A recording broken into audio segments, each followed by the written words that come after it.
నమస్తే, welcome to our channel. నేను మీ పద్మావతి. ఈరోజు మనతో పాటు ప్రముఖ ఆధ్యాత్మికవేత్త డాక్టర్ ముల్లపూడి సత్యనారాయణ గారు ఉన్నారు. నమస్కారం గురుగారు. నమస్కారం మా పద్మావతి.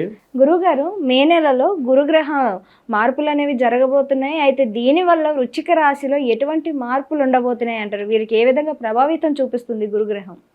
అద్భుతం. ఎప్పటి వరకు? మే 14 నుంచి 30 తారీఖు వరకు మాత్రమే అద్భుతం. 16 రోజులే అద్భుతం. అంటే మిగతా రోజుల్లో మేము ఏమేమి పోవాలండి అని వీళ్ళకి రావచ్చు. వృశ్చిక రాశులకి మన మీద కోపం ఉన్నది ఉన్నట్టు చెప్పాలా లేదా? లేకుండా ఊరికనే నువ్వు మినిస్టర్ అయిపోతావు, నువ్వు సీఎం అయిపోతావు అంటే తర్వాత మనల్ని తిట్టుకుంటారు. అయితే ఇప్పుడు ఈ మే నెల 14వ తేదీ 2025వ సంవత్సరం నుంచి ఈ వృశ్చిక రాశి వారికి మనవాడు వెళ్ళిపోతున్నాడు. గురుడు, మన గురువుగారు వెళ్ళిపోయి ఎక్కడికి వెళ్ళిపోతున్నాడు? మనకి మిథున రాశి నుంచి మిథున రాశిలోకి వెళ్ళిపోతున్నారు. తద్వారా మనం ఈ వృశ్చిక రాశి వాళ్ళకి ఏమవుతుందంటే చక్కగా సప్తమంలో ఉన్నటువంటి వాడు అష్టమంలోకి వెళ్ళిపోయాడు. ఎన్ని అప్పులు వస్తాయంటే పద్మావతి, మే 14 తర్వాత అక్టోబర్ 18 వరకు వీళ్ళు ఎవరిని అప్పడితాలు ఇస్తారు. వద్దన్న వృశ్చిక రాశి వారికి వద్దన్నా సరే, అమ్మ పద్మావతి ఉంచుకోమ్మా అని చెప్పి డబ్బులు తీసుకొచ్చి ఇచ్చేస్తారు. అలా అనమాట. అసలు ఇంక మళ్ళీ తిరుగులేదు కదా. అసలు ఈ యొక్క వృశ్చిక రాశి వారికి మళ్ళీ గుర్తుపెట్టుకోండి కావాల్స్తే, అక్టోబర్ 18 నుంచి డిసెంబర్ 5 వరకు గట్టిగా మేకలాగా గట్టిగా అరిచినా సరే పేక్ కోసేసుకున్నా సరే రూపాయి కూడా రాదు అప్పు. ఈ లోపల ఈ గోల్డెన్ టైంలో వీళ్ళు ఎదిగిపోవాలి వృశ్చిక రాశి వాళ్ళు. వీళ్ళని జస్ట్ పొగడగానే పొంగిపోతూ ఉంటారు వీళ్ళు వృశ్చిక రాశి వాళ్ళు. ఇప్పుడు నేను చాలా తెలివైన దాన్ని, నేను చాలా తెలివైన వాడిని అంటారు, వీళ్ళు బోర్లో పడతారనమాట. సో ఈ వృశ్చిక రాశి వారికి ఈ గురుగ్రహ సంచారం వలన లిటరల్గా చెప్పాలంటే సప్తమంలో నుంచి అష్టమంలోకి వెళ్ళిపోతున్నాడు. And for some time in October 18th to December 5th the Jupiter transits to 9th house, which brings a lot of prosperity. చాలా సంపాదన వచ్చేస్తుంది. అనగానే వృశ్చిక రాశి వాళ్ళందరూ కూడా డబ్బు బాగా వచ్చేస్తుంది. బ్యాగులు కొనుక్కోవచ్చు, నిజం చెప్తున్నా బస్తాలు కొనుక్కోవచ్చు, అంత డబ్బు వస్తుంది. బట్ వీళ్ళు పని చేయాలి కదా, పని చేయకుండా అందిడితే ఎట్లా? ఇప్పుడు నువ్వు వస్తుందన్నావు డబ్బులు, ఏది నాకు రాలేదన్నారు అనకూడదు. రియల్లీ హార్డ్ వర్క్ చేసేవాళ్ళు definitely I can show some people. మా గురువులను నేను చూపిస్తా. వడ్లమూడి రథయ్య విజ్ఞాన్ కాలేజ్, మేము ఆయన చేతుల మీద పెరిగాం. బస్తాలు వచ్చేసాయి మాకు డబ్బులు. వచ్చినప్పుడు ఆ రోజు అడ్మిషన్స్ లేవు, ఎంసెట్ అని పెట్టుకోవడానికి డబ్బులు లేక క్లోజ్ అని బోర్డు పెట్టేవాళ్ళం. అంత అలా వచ్చేస్తాయి ఇప్పుడు వృశ్చిక రాశి వాళ్ళకి. నమ్ముతారా మరి ఎవరన్నా? ఆ లెవెల్ బిజినెస్ ఉంటే వస్తాయి, అలా అనమాట. అంటే పిండి కొలది రొట్టె అన్నట్టు మనం చేసే విధానం కొద్దీ డబ్బు అంటారు. అది అర్థం చేసుకోకుండా వీళ్ళు ఏం చేస్తారు, అన్ని రాశుల వాళ్ళు చెప్పేస్తున్నారు వచ్చేస్తుందని, మాకేం రావట్లేదంటే ఎందుకు వస్తుందమ్మా అని బ్రాహ్మణుల మీద తోసేస్తారు, జ్యోతిష్కుల మీద తోసేస్తారు. అది తోయకూడదు. అండ్ ఇప్పుడు ప్రేమ వ్యవహారాలు ఉంటాయి. ప్రేమ వ్యవహారాలు మీ నాన్నలకు చెప్పండిరా, మీ అమ్మలకు చెప్పండిరా, వెళ్ళి చేసుకుంటారా నాయన అన్నాను.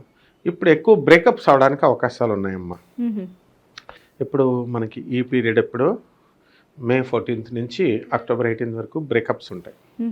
మళ్ళీ అన్ని వాట్సాప్ బ్లాక్స్ అనమాట, అన్ని తర్వాత ఈ ఫోన్లు అన్నీ బ్లాక్ అయిపోతాయి. మళ్ళీ అక్టోబర్ 18th తర్వాత నుంచి డిసెంబర్ 5th వరకు అన్బ్లాక్ చేస్తారు. మళ్ళీ ఇంకో వద్దంటే మాట్లాడుకుంటారు అనమాట. సో ఆ విధంగా మనకి ఈ వృశ్చిక రాశి వారికి అందరూ కూడా, విద్యార్థులకి చదువు ఏముంటుంది, ఇంకా విద్యార్థులు చదువుకుంటే డల్ అయిపోతారనమాట అష్టమంలోకి వచ్చి. గురువు గారు, మరి ప్రేమ వ్యవహారంలో ఎలా ఉంటుందన్నారు? మరి కుటుంబ వ్యవహారంలో వృశ్చిక రాశి వారికి ఏ విధంగా ఉంటుందంటారు? అన్నదమ్ముల నుంచి కావచ్చు, అక్క చెల్లెల నుంచి కావచ్చు, అమ్మ నాన్నలు కావచ్చు, ఎవరి వైపు నుంచి చూసుకున్నా వృశ్చిక రాశి వారికి ఎట్లా ఉంటుందంటారు కుటుంబ వ్యవహారాల్లోని? వృశ్చిక రాశి వాళ్ళందరూ కూడా మా అమ్మ మాకు ఇష్టం, మా నాన్న మాకు ఇష్టం అంటారు. వీళ్ళు తెచ్చి పెట్టుకుంటారు, 2 నెలలో 3 నెలలో పెట్టుకుంటారు. ఈ నెలలో గురుడు అష్టమంలోకి వచ్చాడు కదా, వాళ్ళు ఈ తినంగా ఉండొచ్చు కదా. ఈ ముసలోళ్ళు కూతురు ఇంటికి వచ్చి కొడుకుని తలుచుకుంటూ ఉంటారు. ఈవిడికి మండిపోద్ది. కొడుకు కాసిస్తారు కదా, కొడుకు ఇస్తారు కదా, అలాగే వీళ్ళకి కూడా కొంత ఇవ్వాలని చెప్పేసి నాకు ఇవ్వలేదని కూతురులు తిట్టుకుంటూ ఉంటారు. అందువలన కుటుంబ వ్యవహారాల్లో కూడా బ్లాక్సే, అయితే అన్బ్లాక్లు చేసుకోవడమే. వీళ్ళ మనసులో వీళ్ళంతా కూడా అందరూ ఎవడి మీద ఎంత ప్రేమ ఉండదు, అంతా నటన ప్రేమ. ఇప్పుడు తల్లిదండ్రులు ముసలోళ్ళు అయిపోయారు, వాళ్ళకి ఫుడ్ పెట్టాలా, అమ్మా పద్మావతి, అమ్మా పద్మావతి అంటారు. అది న్యాచురల్ ఉండదు అనమాట. అలాగే కూతురు కూడా పాపం తల్లిదండ్రులకు ఎవరికెందుకు ప్రేమ ఉండదు, అందరి మీద ఉంటుంది. బట్ స్వార్థం అయిపోతుంది. ఒక వ్యక్తి నేను చెప్తానమ్మా, వృశ్చిక రాశి, తమ్ముడు చదివించాడు అన్నయ్యని, కోట్లు సంపాదించాడు అన్నయ్య. మరి తమ్ముడికి బాగాలేదు కదా ఇప్పుడు పరిస్థితి, ఇవ్వాలి కదా, ఇవ్వడు. అసలు పోరే వాడి ఆస్తి వాడినా ఉంచవచ్చు కదా, దొబ్బేశాడంట. నేను అడిగా, మరి మీ అన్నయ్య మోసం చేశాడు అంటున్నావు, మీ అమ్మ ఏం చేసిందంటే, మా అమ్మ ఇంకా డేంజర్ అండి బాబు, ఈవిడిచ్చిన లోకం వల్ల ఆడు మొత్తం నా డబ్బులన్నీ దొబ్బేశాడు అంటున్నాడు. అంటే రిలేషన్స్ చూసావా, అదే అష్టమ గురుడి యొక్క ప్రభావం. అసలు నీకు ఇంకో విషయం తెలుసా తెలీదో, గురుడు అష్టమ స్థానంలోకి వస్తే ఎంత పాస్ పోయిచ్చేస్తాడు అందరికీ. డబ్బులు అమ్మించేస్తాడు, డబ్బులు అప్పులు ఇప్పించేస్తాడు, ఇరికిచ్చేస్తాడు. అసలు మన యూట్యూబ్లో చెప్పేటటువంటి జ్యోతిష్కులు కానీ బయట ఉన్నటువంటి వాళ్ళని కానీ గమనించు నువ్వు. బృహస్పతి అనడానికి భయం, గురుగ్రహం అనడానికి భయం. గురుగారు అంటారు. గురుగారు అంటే ఏంటో నేను ఎవరినో అంటున్నారేమో అనుకునేవాడిని. బృహస్పతిని, గురుడు అనే గ్రహాన్ని గురుగారు అని భయపడతారు. ఎందుకని అంటారు? భయం, మనల్ని ఏమైనా పట్టుకుంటాడేమో అని. అంటే తలచినా కూడా పడతారు అని అంటే ఏమైనా ఉందంటారు అలాగా? అంటే గౌరవం ఎక్కువైపోయినా కూడా డేంజరే. ఇప్పుడు గౌరవం ఎక్కువైపోతే ఎలా ఉంటుందంటే, ఇప్పుడు మా మాస్టర్ ఉన్నాడు, పరమానందే శిష్యులు అని ఒక సినిమా చూస్తుంటాం. ఇక్కడ దోమ వచ్చి కుట్టింది అనుకో మా మాస్టర్కి నాకు మా మాస్టర్ అంటే ఎక్కువ ఇష్టం. ఓకే, ఈ దోమ ఇక్కడ ఉంటే మా గురువుగారి మీద దోమ వస్తే ఇలా కొట్టేయాలి నేను, పోద్ది, కొడతావు ఇలా కొడితే పోద్ది. ఏంటి నువ్వు మా గురువుగారినే కొడతావా అని చెప్పి రోకలు ఉంటుంది చూడు, ఇంతలా కర్ర, అది తెచ్చి పేలుమని కొట్టాను అనుకో దోమ చావాలని, ఆ దోమ ఎగిరిపోతే మా గురువుగారు ముక్కు పచ్చడైపోద్ది. ఇవన్నీ పరమానంద శిష్యుల కథలో చూపిస్తారు. మా గురువుగారు అయినటువంటి నందమూరి తారక రామారావు గారు బ్రహ్మాండంగా చేసి చూపించారు. ఆ టైప్లో ప్రవర్తిస్తారనమాట. ఏంటంటే గురుగ్రహం గ్యారంటీగా ఇస్తుందమ్మా, గ్యారంటీగా అప్పుల్లో కూడా ఇరికిస్తుంది, అండ్ మారకం కూడా చేస్తుంది ఇండైరెక్ట్గా, తెలియదు ఇంకా జనాలకి. అందుకని భయం వేసేసి వాళ్ళు జ్యోతిష్కులే భయపడిపోయి గురువుగారు అంటారు. ఈ మామూలు జనం తెలీదు, వాళ్ళు ఏం చేస్తారు తెలుసా, గురువులు తిడతారు, కామెంట్స్ పెడతారు వెకిలి వేషాల్లా.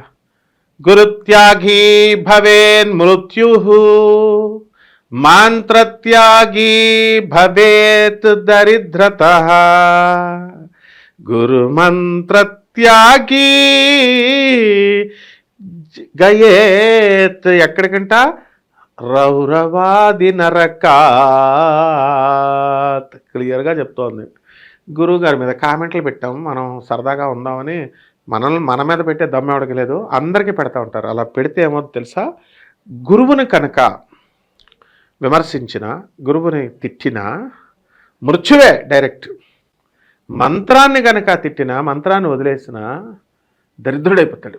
గురువుని మంత్రాన్ని ఇద్దరిని వదిలేసి కోపం వచ్చి తిట్టిన వీళ్ళు రౌరవాది నరకాలకు వెళ్ళిపోతారని సాక్షాత్తు నేను చెప్పినటువంటి ఒరిజినల్ శ్లోకము శివుడు పార్వతికి చెప్పాడు.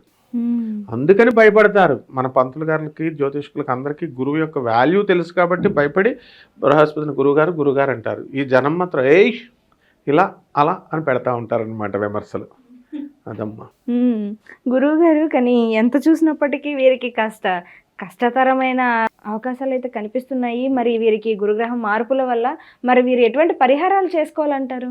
అది అద్భుతమైన ప్రశ్న. మేడి చెట్లు వేయాల, బాగా నీళ్లు పొయ్యాల, మేడి చెట్ల చుట్టూ 108 ప్రదక్షిణాలు చేయాలా.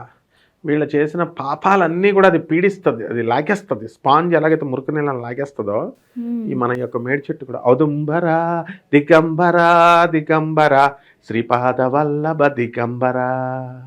దత్తాత్రేయ స్వామి వారి యొక్క చరిత్ర చదవాలి, దత్తాత్రేయ స్వామి వారి యొక్క దర్శనాలు చేసుకోవాలి. ఈ విధంగా చేసుకుంటే బ్రహ్మాండంగా ఉంటుందమ్మా. నిజంగా గురుగారు చాలా చక్కగా వివరించారు. అయితే వృశ్చిక రాశి వారికి ఎటువంటి పరిహారాలు చేసుకోవాలనేది మాత్రం చాలా సరదాగా చెప్పినప్పటికీ కూడా చాలా వరకు అర్థమయ్యేతంగా చెప్పారు. ధన్యవాదాలు గురుగారు. ధన్యవాదాలమ్మా.